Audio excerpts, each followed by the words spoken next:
नमस्कार। आप देख रहे खबरों की दीवार सिजीवाल में हूँ मनीष जायसवाल। इस वक्त मौजूद हूँ बिलासपुर के हैप्पी स्ट्रीट में। जैसा कि आपको मालूम है 5 सितंबर को शिक्षक दिवस मनाया जाएगा और ये जो मेरे साथ खड़े हैं ये शिक्षक हैं।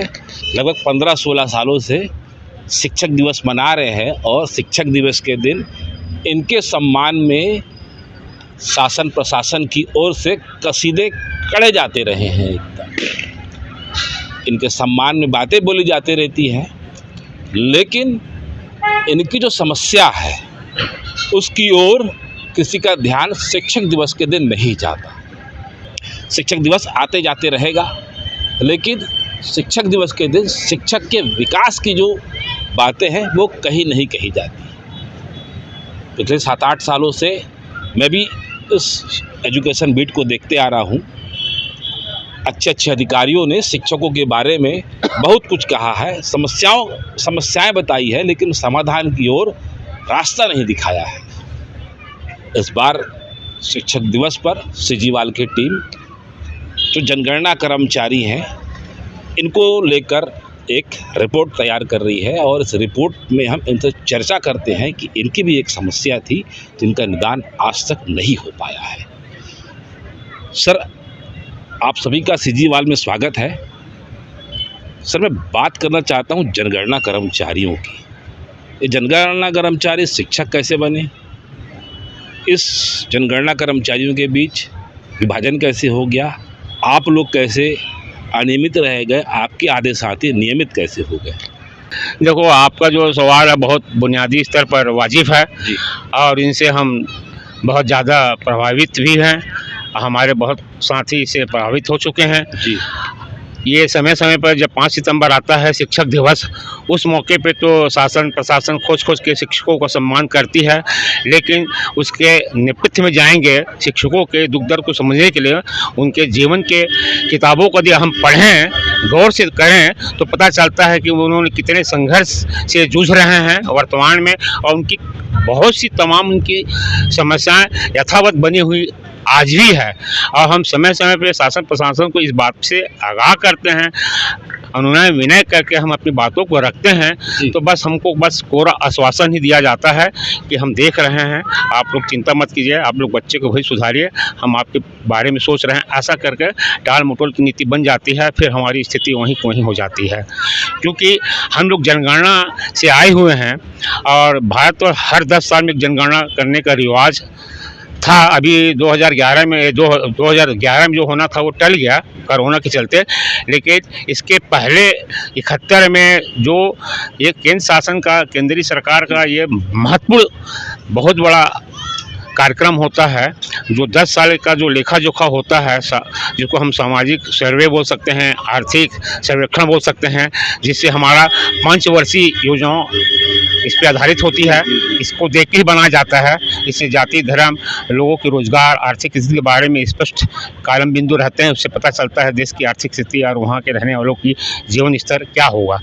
उस काम में हम एक विज्ञापन निकालती है शासन, उस काम करने के लिए आदमी 2 साल 1 साल 1.5 साल तक अपना समय व्यतीत करता है और शासन बोलते हैं कि आप इसमें आप काम करेंगे तो भविष्य में आपको हम अपने अन्य विभागों में आपको एब्जॉर्ब कर लिया जाएगा, सम्मिलन करके आपकी नौकरी दी जाएगी। हाँ, ऐसा भी उसमें होता। और ये रही है 71 से लेकर 81 तक लोगों को मिला है। मतलब ये जनगणना का उस समय का ट्रेंड रहा है कि जब भी जनगणना होती थी तो जो जनगणना में कर्मचारी भाग लेते थे उनको शासकीय विभागों में बाद में उनके अनुभव के आधार पर, उनकी योग्यता के आधार पर मर्ज कर दिया जाता था।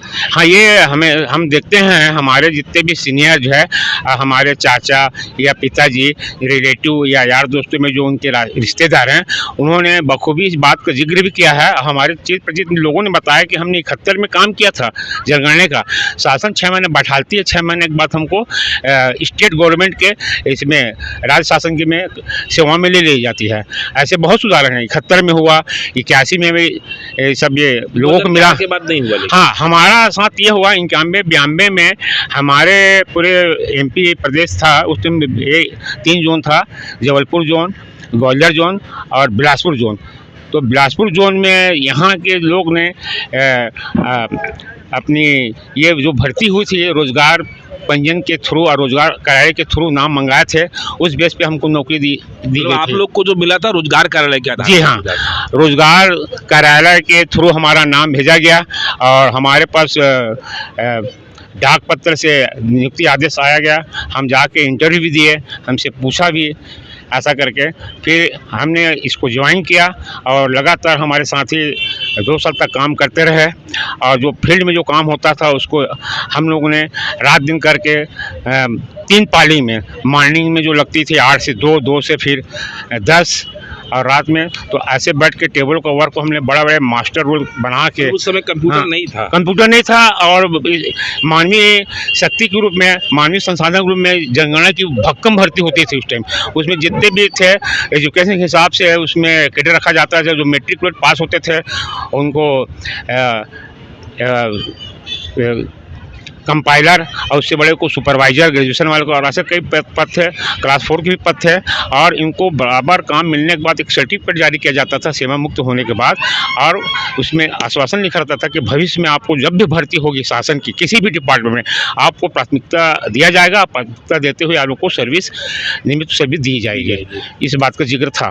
तो सर आप लोग फिर उसके बाद जब जनगणना खत्म हो गई तब फिर क्या हुआ आगे? हाँ, तो हमको जो लिखा हुआ है उसमें सेवा मुक्ति, उसमें हम लोग को शासन ने बोला आप अतिशेष कर्मचारी मान लिए गए हैं शासन के, क्योंकि आपने काम किया है। अभी फिर हमारे पास वो वैकेंसी नहीं है, पदे नहीं हैं, वित्तीय उसमें स्वीकृति नहीं मिला है, इसलिए आप तो अतिशेष कहला गए, आप तो शासन के सरप्लस स्टाफ मान लिया गया है। लेकिन चूँकि अभी जगह नहीं, इसलिए आप थोड़ा वेट कीजिए। और उस वेटिंग के चक्कर में हमारे बहुत से साथी ने लंबा संघर्ष किया। अब ये सब होता रहा एकदम। हाँ। फिर आगे क्या हुआ? हम लोग चौक चौराहे पर, सड़कों कौन से पे, सन की बात है ये हम लोग जैसी छटनी हुए 92 में, हाँ। तो हमारा एक यूनियन काम करने लगे, हम लोग संगठित हो गए। संगठित होकर उसी टाइम जब ये एमपी से अलग नहीं होता छत्तीसगढ़, तो हमारे पूरे गांव देहात के साथी धान बेच के, जेवर रख के भोपाल राजधानी में सड़कों पे धरना प्रदर्शन किया। वहाँ लोगों को गिरफ्तारी दी और स्टोव से खाना बनाते थे। करीब महीने भर संघर्ष किए हम लोगों ने वहाँ जाके भोपाल में। केवल आश्वासन मिला चले जाइए आप लोग हो जाएगा। वहाँ आने के बाद फिर हम लोग यहाँ आए, फिर वो राजनीति के चक्र में हम पिछते गए। जैसी सरकार पलटी खाई तो उन्होंने बोला कि आप तो छत्तीसगढ़ अलग हो गया है, अब यहाँ ये कीजिए। तो हमारे जो अग्रणी जो नेता थे बनर्जी दादा, तो उन्होंने अपने संघर्ष बलबूते के अनुभव के आधार पर हमने कोर्ट में भी गए, न्यायालय में। तो न्यायालय 2007 कब गए थे आप लोग? हम लोग जैसे ये हुआ राज्य बना, तो हम लोगों ने अपना वकीलों के माध्यम से सलाह लेके हमने फिर कोर्ट में गए। अपना दावा पत्ती जो था हमने सब पूरा कागजात लेके पहुंचे, दस्तावेज। तो उन्होंने बोला बिल्कुल आप तो शासन के ऑलरेडी कर्मचारी हो, अतिशेष हो ना सरप्लस। ये नहीं बोलता कि आप ये इसे आपको टर्मिनेट कर दिया, आप अतिशेष हो। आपको जब कभी भी भर्ती होगी शासन की तो आप लोग को प्राथमिकता दिया जाएगा। आप लोग का हक पहले बनता है, आपका हक अधिकार बहुत जायज़ है, आप लोग कोर्ट जाइए। तो हम लड़ते लड़ते गए और इसी बीच हमने यहाँ के जो नए मुख्यमंत्री थे जोगी जी, उससे भी मिले। आप लोग की बात अजीत जोगी सरकार में नहीं सुनी? नहीं, हाँ, हम लोग की बातें जो थी दुखदर्द था, अजीत जोगी ने नहीं सुनी। और उस टाइम की सरकार ने शिक्षा कर्मियों पर तो कहर बरपा ही रहा था, तो हमारी बात कहाँ सुनते। तो हम तो 17 साल संघर्ष करते रहे। फिर रमन की सरकार, जब शिक्षकों का उस समय आंदोलन चल रहा था तो आप लोग उस आंदोलन में शामिल? हाँ, हम लोग का अलग आंदोलन चल रहा था वही रायपुर में। हाँ, रायपुर में। और समय पर हम धरना प्रदर्शन और अपने इस तरह से अपने संघ के माध्यम से ज्ञापन देते। चलिए अब आ गए रमन सिंह सरकार के कार्यकाल में। उनका कार्यकाल चला लगभग 2008 तक। हाँ, रमन सरकार का में हम लोग प्लस में थे और हमारे सकारात्मक एक वातावरण निर्मित हुआ। कोर्ट आप चले गए तो कोर्ट हाँ, में क्या तो कोर्ट के उन्हीं के रिजम में, उन्हीं के शासनकाल में माननीय उच्च न्यायालय का एक आदेश आया 2007 में कि जितने भी छटनीशुदा अतिशेष कर्मचारी हैं केंद्रीय सरकार के जो जनगणना का कार्य किए 91-92 में, स्पष्ट आदेश था इनको रोजगार पालन हेतु शासन अपने किसी भी विभाग में इनको रोजगार पालन हेतु नौकरी दी जाए, नियुक्ति की जाए। ऐसा करके उनका एक आदेश जारी हुआ था। फिर जब आदेश जारी हो गया तो फिर आप लोग का जो कैडर था, जो बचे हुए शिक्षक थे, जो कर्मचारी थे, जनगणना कर्मचारी, कहाँ मर्ज हुए? नहीं, मर्ज वाली बात नहीं। हमारे जो कर्मचारी थे ना, तो उस टाइम आदेश हुआ तो उस टाइम की जो शासन प्रशासन के उच्च जो स्तर की, जो सचिव स्तर की जो थे अधिकारी, वो बोले देखो भाई अभी फिलहाल तो शिक्षक कर्मी की भक्कम भर्ती हो रही है, यदि आप लोग सहमति अपना व्यक्त करते हैं या जताते हैं, स्वीकृति देते हैं, तो मैं इसमें आप लोग को क्लियर कट मैं भर्ती कर देता हूँ। अच्छा है नहीं, क्योंकि ये तो ग्राम पंचायत का है। और जिनको स्टेट के भी करना है तो थोड़ा वेट कीजिए, जहाँ जहाँ वैकेंसी होगी हर जिलों में हमने कलेक्टरों को तमाम कलेक्टरों को हमने लेटर जारी कर दिया है। और तत्काल के लिए आपकी रोजगार, क्योंकि न्यायालय का ये आदेश हमको मानना जरूरी है, बोले हम उसके लिए बाध्य हैं, इसलिए आप लोग चाहे तो अपनी सहमति देंगे तो हम आपको शिक्षा कर्मी भर्ती कर सकते हैं वर्ग 3 में। आपने फिर चुना शिक्षा के क्षेत्र को, और आपके बाकी साथी फिर नहीं, हाँ, हमारे जो साथी थे जो उम्र दराज थे, तो उसमें हमने तत्काल जो हमको लाभ लगा कि हमारा उम्र दराज, हमारी मतलब उम्र बढ़ती जा रही है, भविष्य नौकरी नहीं मिलेगी, इस वजह से हमारे बहुत से साथी ने इसको ज्वाइन किया। और कुछ लोग थे जो अपने स्तर से वो कहीं लगे हुए थे, तो उनको मालूम था कि हम बाद में हम बाबू को मिल कब जाएंगे, उनकी एक था कि बाबू की ही नौकरी, मतलब वो लोग शिक्षक न बन के इंतजार किए कि और कोई हाँ घोषणा हो जाए और कुछ इसमें बात आ जाए। क्योंकि शिक्षक की भर्ती गांव देहात में होती है अक्सर, तो कुछ शहर के थे वो अच्छी फैमिली से, तो उनको पसंद नहीं था। मतलब वो लोग गए तो रुक गए, और हाँ, वो लोग रुक गए तो फिर क्या हुआ कि वो लोग नियमित वर्ग में चले गए एकदम। हाँ, तो उसमें दो वर्ग बन गया। जो शिक्षा कर्मी थे वो ग्राम पंचायत के कर्मचारी कहलाए, और एक साल बाद जब उनकी भर्ती हुई तो फुल्ली राज्य शासन के टोटल कर्मचारी कहलाए स्थायी तौर पर। मतलब आप ही लोग के कैडर में ऐसा हो गया कि एक पंचायत के अस्थायी कर्मचारी हो गए और एक राज्य सरकार के नियमित कर्मचारी हो गए। हाँ, ये दो ऐसा ही है, दो विभाजन स्पष्ट रूप से परिलक्षित होता है, दिखाई पड़ता है कि हमारे कुछ साथी, हम एक ही थैली के चट्टे बट्टे हैं, एक ही आदेश में हम काम कर रहे हैं, लेकिन हमारे साथी जो रुक गए थे, शासन से स्पष्ट आदेश है, जो रुका है उनको एक मौका फिर दिया जाएगा, तो उनको जैसे भी हुआ तो उनको लिपिक या कलेक्टर रूप में उनको दिया गया। सर मैं आपके पास आता हूँ, अभी तक कहानी आप लोग पर जो गुजरी है, तो मतलब आप लोग को वापस ऐसा कभी अवसर नहीं मिला? जब राज्य बना था तो राज्य में भी बहुत से मंत्रालय में कर्मचारियों की नियुक्तियां हुई, तब भी आप लोग को अवसर क्यों नहीं मिला एकदम? हम लोग 1991-92 जनगणना कर्मचारी हैं। जब राज्य बना है तब हम लोग प्रयास किए हैं, उस समय जोगी जी मुख्यमंत्री थे, हम लोग प्रयास किए कि हम लोग सरप्लस अतिशेष कर्मचारी हैं तो हमको अन्य विभागों में लिया जाए, तो उन्होंने कुछ नहीं किया। उसके बाद 2007 में हमारा कोर्ट का ऑर्डर आया, उसमें हमको कोर्ट ने वो किया कि इनको रोज़गार दिया जाए, चूँकि ये लोग अतिशेष कर्मचारी हैं। तो 2008 आते आते प्रक्रिया होते होते चुनाव आ गया। चुनाव के समय कुछ लोगों को एलडीसी में लिया जा चुका, क्लर्क में बच गए हम लोग। तो गवर्नमेंट बोली कि यदि आप लोग सहमति देते शिक्षाकर्मी में जाने के लिए तो आप जा सकते हो, या फिर नहीं दोगे तो चुनाव के बाद हम लोग देखेंगे आपके विषय में। तो कुछ लोग जैसे हम लोग हैं, हम लोग सहमति दिए, शिक्षाकर्मी में आ गए। 2008 में शिक्षाकर्मी चूँकि उस समय जनपद के अंडर में था, आ गए हम लोगों का। उसके बाद कुछ कटौती नहीं हो रहा था। 2012 से एनपीएस कटौती, 2012 से एनपीएस लागू किया। मतलब सर आप लोग 2008 में शिक्षक जब सामान्य भर्तियां हुई थी, जब सभी जिले से लेकर पंचायत तक में आप लोग अपनी योग्यता के हिसाब से, जो आप शैक्षणिक योग्यता रखते थे, उस कैडर में चले गए आप? जी, योग्यता के हिसाब से नहीं, हमको केवल शिक्षाकर्मी वर्ग 3 में ही लिया गया। अच्छा। योग्यता के आधार पे यदि लेते तो कोई वर्ग 2 में जाता, कोई वर्ग 1 में जाता। अच्छा। केवल हमारे लिए एक सुविधा की है कि आप लोग वर्ग 3 में ही जाएंगे। अच्छा। 2008 में जो सहमति दिया हम लोग शिक्षाकर्मी में आ गए। जी जी जी। उसके बाद कुछ भी कटौती नहीं हो रहा था। 2012 में एनपीएस लागू हुआ। अच्छा। एनपीएस लागू हुआ तो उस समय से सबका कटौती चालू हो गया। अच्छा। एनपीएस में जो भी हमारा कंट्रीब्यूशन 10% का था, उसमें मतलब जब आप लोग शिक्षक बन गए तब फिर आप शिक्षक आंदोलन से जुड़ गए? जी। शिक्षक आंदोलन की वजह से आपको रमन सरकारी कार्यकाल में ही 2012 से, मतलब 2000 आप लोग 8 में आए थे जी, और 2012 में आप लोग शिक्षक बन गए, सहायक शिक्षक बन गए। जी जी।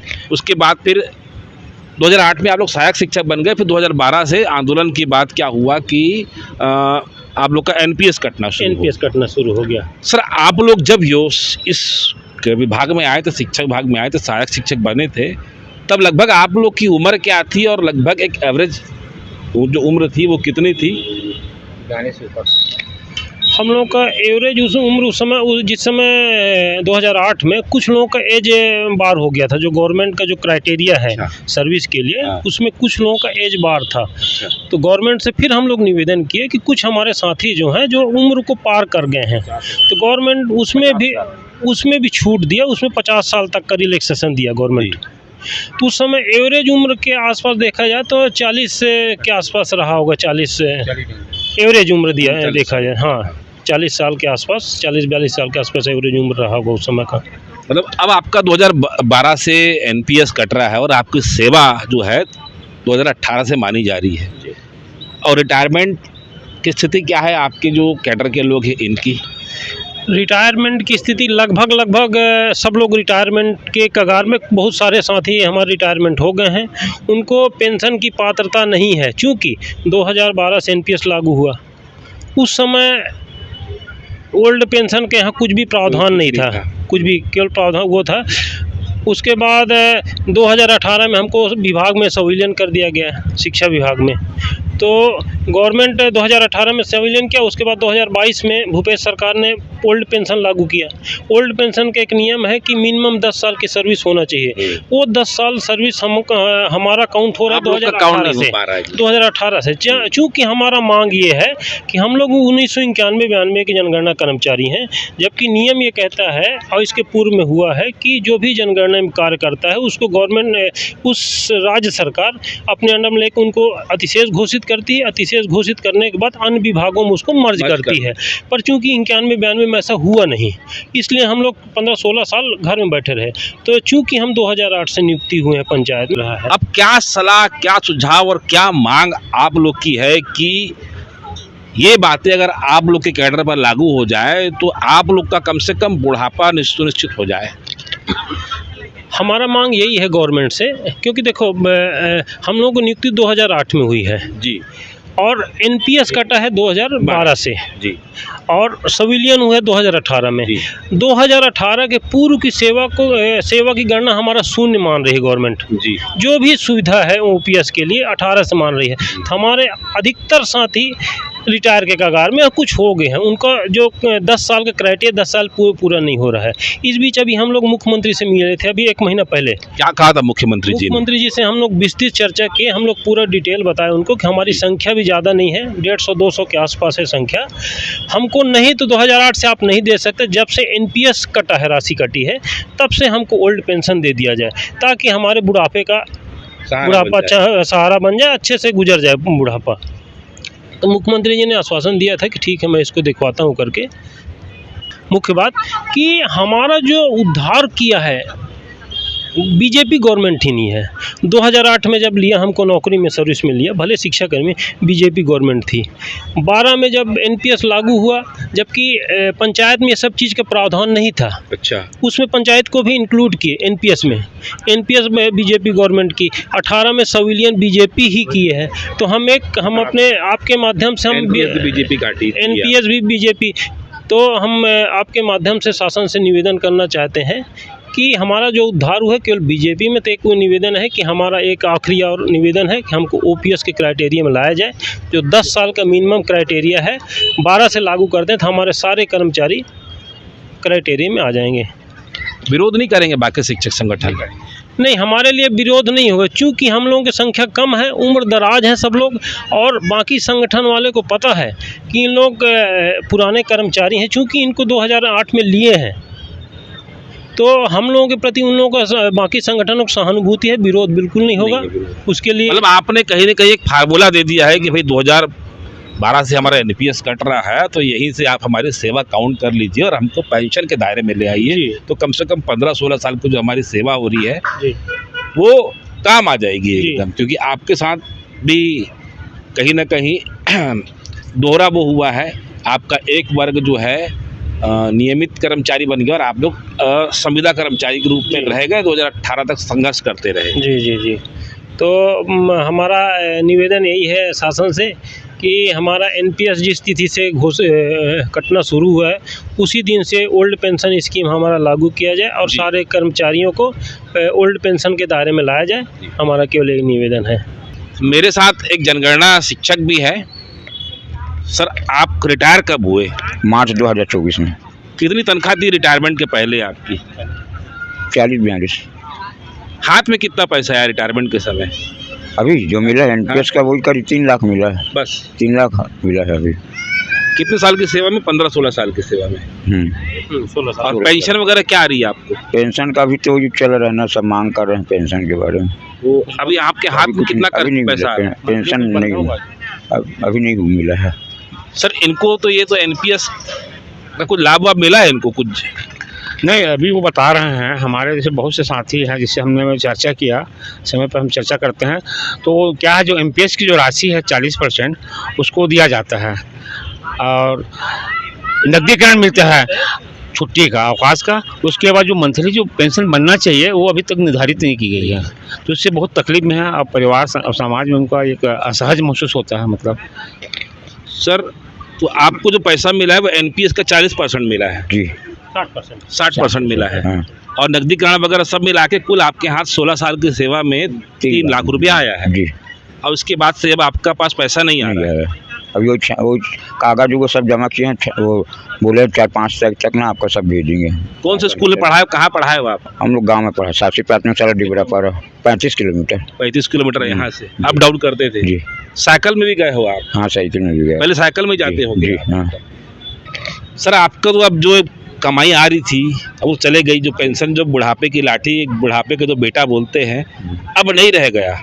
अब घर परिवार में कैसी स्थिति? एक 42,000 कमाने वाला आदमी और आज हाथ में कुछ नहीं है, क्या लग रहा है आपको?